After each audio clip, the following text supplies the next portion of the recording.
श्री विजय कुमार चौधरी जी, एक जोरदार तालियों से। और माननीय मंत्री महोदय हमारे भी गार्जियन हैं, जो कि आप नालंदा के और प्रभारी मंत्री हैं। संबोधित करेंगे माननीय विजय कुमार चौधरी।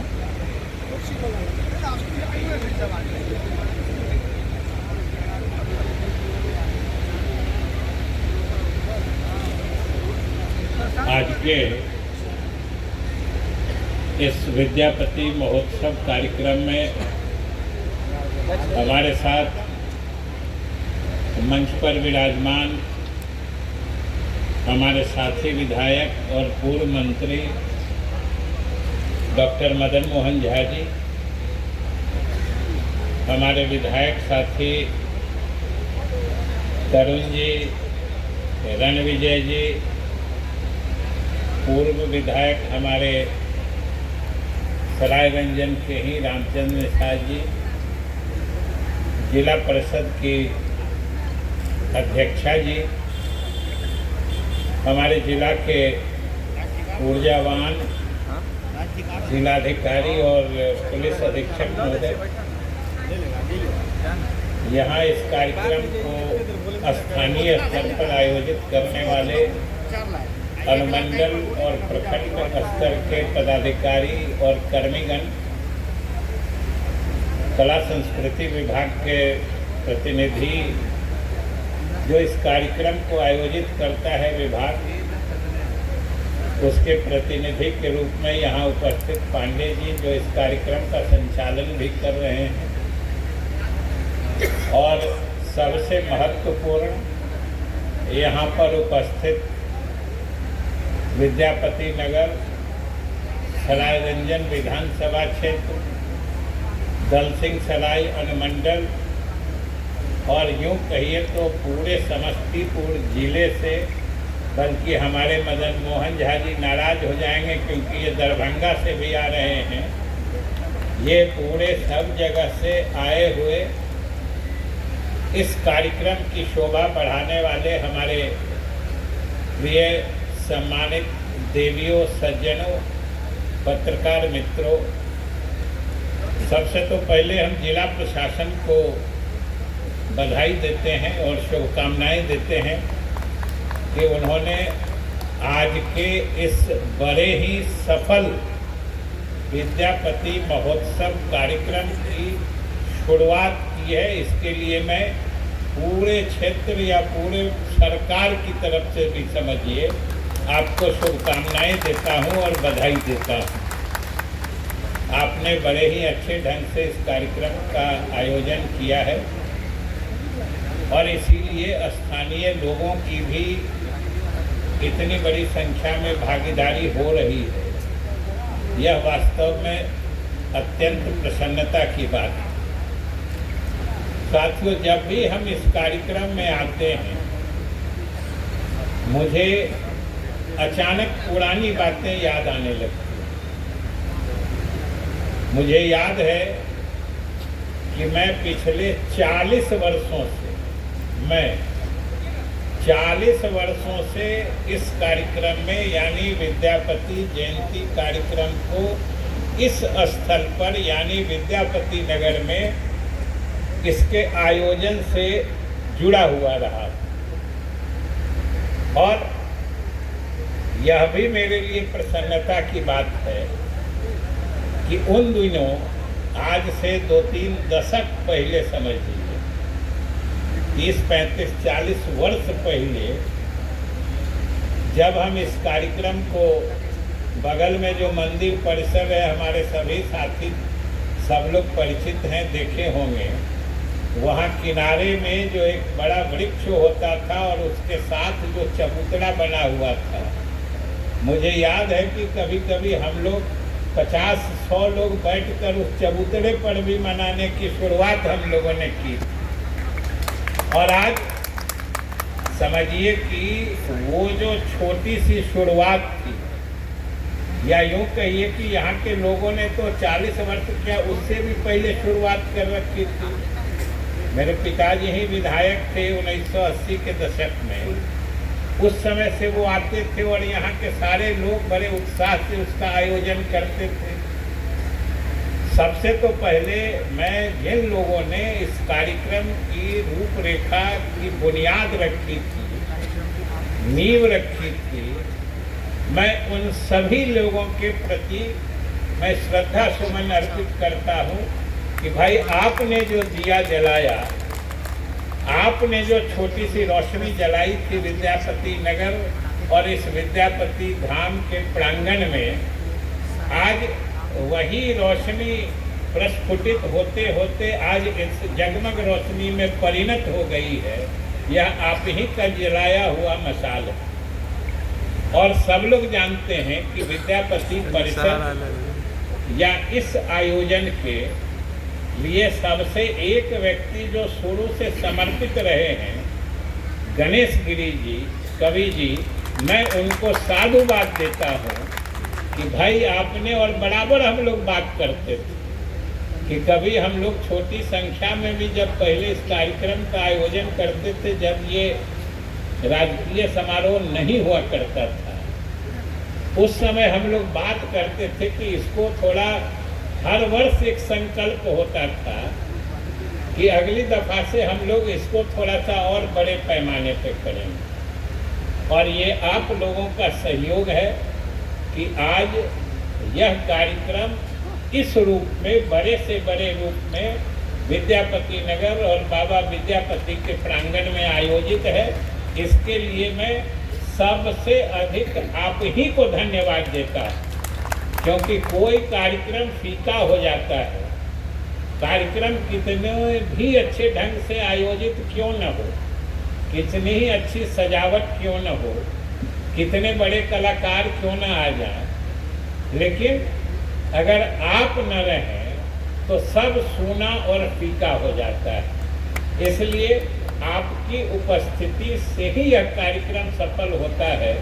मैं आपको, जो हमने कहा, गणेश गिरी कवि जी को हम साधुवाद देते हैं, सरकार की तरफ से भी, प्रशासन के तरफ से भी और समाज के तरफ से। इसके अलावा भी अन्य लोग, कई लोग थे जो हमें स्मरण है कि विद्यापति परिषद के पदाधिकारी के रूप में और कार्यकर्ता के रूप में इन कार्यक्रमों के आयोजन में बड़े ही सक्रियता से जुड़े रहते थे। स्वर्गीय राम भरोस बाबू थे, सुरेंद्र बाबू थे, रविंद्र बाबू थे, चंद्रमोहन जी थे, और न जाने विद्यापति नगर के कितने लोग जो इस तरह के कार्यक्रम पिछले 50 वर्षों से लगातार, कभी छोटे पैमाने पर, कभी बड़े पैमाने पर। मुझे याद है एक बार 80 के दशक में उस समय के मुख्यमंत्री जगन्नाथ मिश्रा जी भी इस महोत्सव जयंती कार्यक्रम में आए हुए थे। तो इस तरीके से यह महोत्सव का कार्यक्रम इतना लंबा सफर तय करके आज इस रूप में हमारे बीच में आयोजित हो रहा है, यह पूरे इलाके के लिए सौभाग्य और प्रसन्नता की बात है। मैं, जो लोग आज हमारे बीच नहीं हैं लेकिन इस कार्यक्रम से जुड़े रहे हैं, उनके प्रति भी मैं सम्मान प्रकट करता हूँ और उनको, जहाँ भी उनकी आत्मा है, जरूर प्रसन्न हो रही होगी कि जिस चिराग को उन्होंने जलाया था, उसकी रोशनी दिन ब दिन बढ़ते जा रही है। वो जरूर जहाँ होंगे प्रसन्न हो रहे होंगे। यह सब के लिए प्रसन्नता की बात है। और आप जानते हैं कि विद्यापति जी के बारे में क्या कहा जाए, कितने तरीके से उनके व्यक्तित्व की खासियत थी, वो अगर एक एक पर चर्चा हो जाए, वो क्या नहीं थे। कवि थे, राष्ट्रभक्त थे, समाज सुधारक थे, सामाजिक एकता के प्रतीक थे। जो अभी हमारे पांडे जी आपको बता रहे थे कि सरकार ने फैसला लिया है, और खास तौर से मुख्यमंत्री नीतीश कुमार जी ने, कि जितने इस तरह के कार्यक्रम होते हैं, सबों में स्थानीय कलाकारों को प्राथमिकता दी जाए।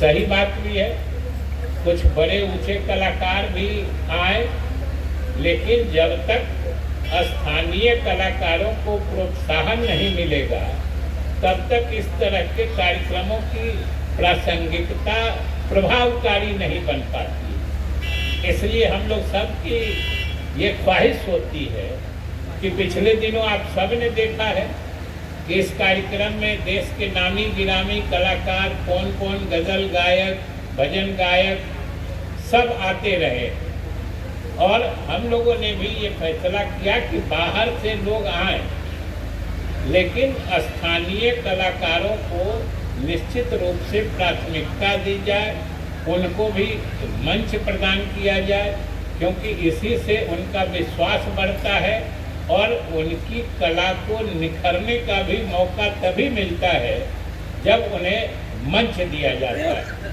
तो आज मुझे प्रसन्नता है कि अगले 3 दिनों तक जो ये कार्यक्रम चलेगा उसमें स्थानीय कलाकारों की संख्या अच्छी खासी है, जिनको सुनने का आपको अवसर मिलेगा।